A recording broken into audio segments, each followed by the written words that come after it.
Ulama, habib, dan pemuda Islam Indonesia yang tergabung dalam Ijtima Ulama Sumatera Selatan meminta mendeklarasikan diri pada Menparekraf Sandiaga Uno maju sebagai Presiden Republik Indonesia 2024. Dari pertemuan dan kajian para ulama di Ijtima Ulama Sumsel, Sandiaga dinilai bisa memberi solusi terhadap masalah bangsa usai pandemi COVID-19, serta bisa mengembangkan Indonesia semakin baik ke depannya.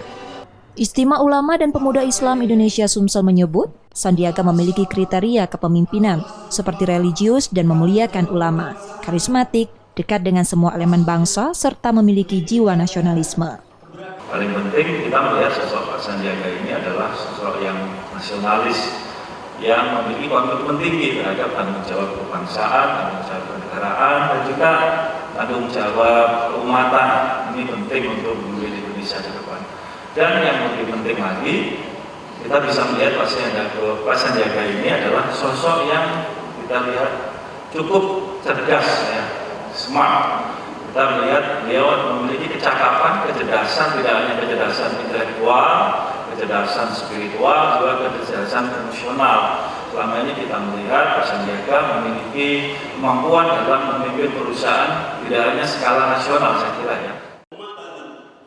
Dalam deklarasi tersebut, Sandiaga Uno menyapa para ulama, habib, dan pemuda Islam Indonesia Sumsel via daring.